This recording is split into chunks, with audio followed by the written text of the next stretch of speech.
I'm here with superstar writer Dan Slott. Hello. He's written such titles as Ren and Stimpy and Scooby-Doo, from Arkham Asylum to the Amazing Spider-Man. So, what made you decide to do comics as opposed to maybe like romance novels, Dan? Well, I mean, you would have been good, I'm sure, but my heart was set in selling square feet of carpeting. No, this is what I always wanted to do. I always wanted to. I fell in love with comics at like the age of 8 and eight. 5. No, it was like 1975. It was like it's 8, right? Yeah, 1975. 75. It's because that's I know the issues I started on, which was Marvel Team Up 38, and but you know my cousin Meyer collected comics, and when we would visit my cousin Meyer's family for Passover, We moved to 1970. No. When we were living in New Jersey. Yeah, that's when we moved to New Jersey in 1970. Right, but I wasn't buying comics. Meyer had comics, so I was introduced to comics in 1970. Right. But the only time I would read comics. So you were 6. I was 6. The only time I was reading comics is when we were visiting Meyer, and he didn't have that many superhero comics. He read Sergeant Fury and his Howling Commandos. You do have a good memory. Yeah, no, Sergeant Rock, Enemy Ace. He read House of Mystery, House of Secrets, Ghosts. So it was all horror and war. Yeah. But he liked Sergeant Fury and his Howling Commandos, so he liked Kirby. So he followed FF. So the one superhero book he had was FF, and he had a lot of it, and he let me read those. So the first superhero comics he let me to read at his house were the Galactus trilogy. So that was my entry point. Yeah. That's like that's not like starting someone off with a cigarette or a joint. That's like giving them a crack pipe. That's like that. The Galactus trilogy is like 3 of the greatest superhero comics of all time. Oh, what's this on the cover? I know. So you obviously, you know, it's a passion for you, but what like actually steered you? Like, hey, listen, this is, you know, not only do I enjoy comics and I love it, it's my passion, but it's what I want to do too. You know, it's like, this is for me. What kind of steered you in that direction? I was always reading from like once I was 8 years old, and I was buying comics. The first comics I bought was Marvel Tales that John Romita Sr. had drawn with an Electro fight and Marvel Team Up with Spider-Man the Beast. And the reason I bought them was, is that all the stock? I can keep talking, I'll give you some more. Your mother does want to see you this evening. Yeah, okay. She get him in the interview too. Yeah. Little me. He's got more stories about you.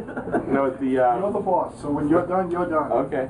Well, let's get some of those A+X so we actually move them, or so I mark them up so no one can ever like return them. So I'm happy with this. I'm reading Captain America. This is great. So I was Spider-Man came to my town.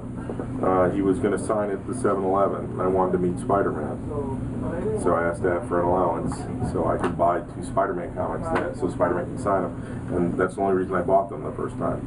I never thought of like buying comics.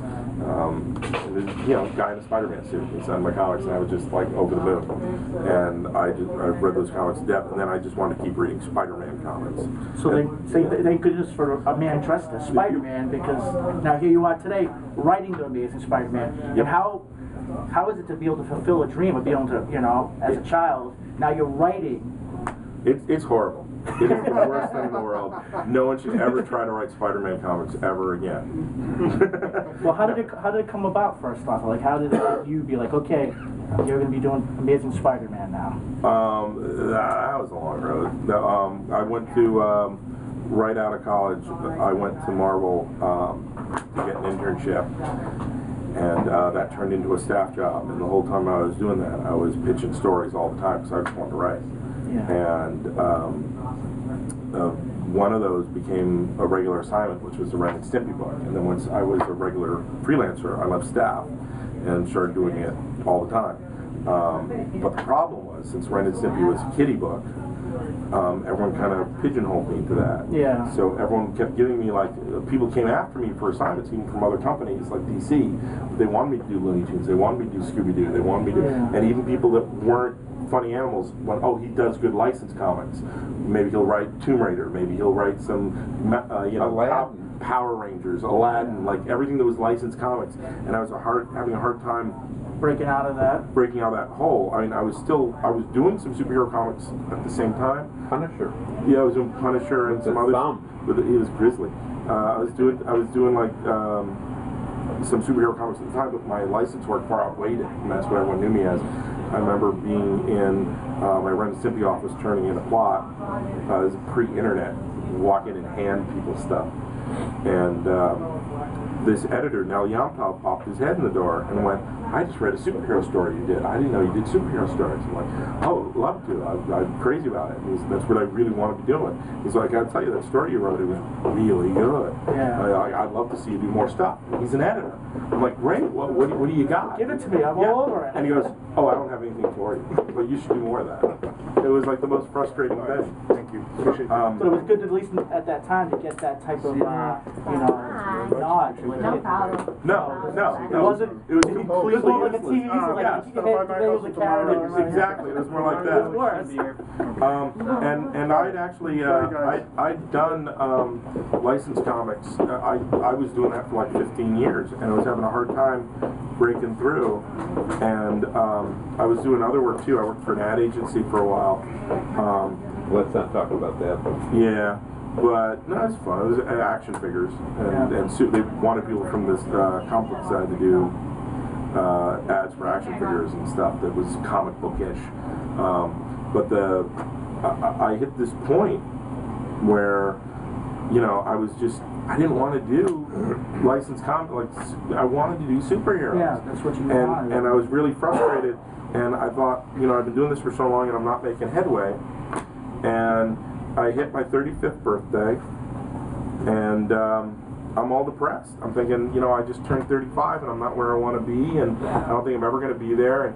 And my dad called me up to wish me a happy birthday, and he could hear I was sounding glum.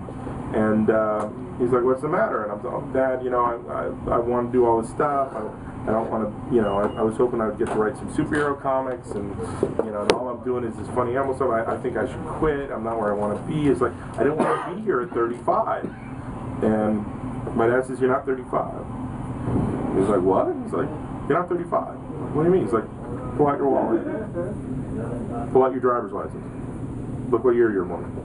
Do the math. And I'm like, I'm not 35. He's like, correct, you're not 35. I'm like, I'm 34. I'm 34. I still have one more year to get that. Yeah, he gave me he gave me the greatest birthday present ever. He gave me an extra year of my life. And at the right time too, Yeah, and it was very much like a Christmas Carol. It was like the Ghost of Christmas Future. I could see what I would feel like at 35 if I didn't move the needle. Yeah. So it made me and I pitched the thing that became Arkham Asylum miniseries.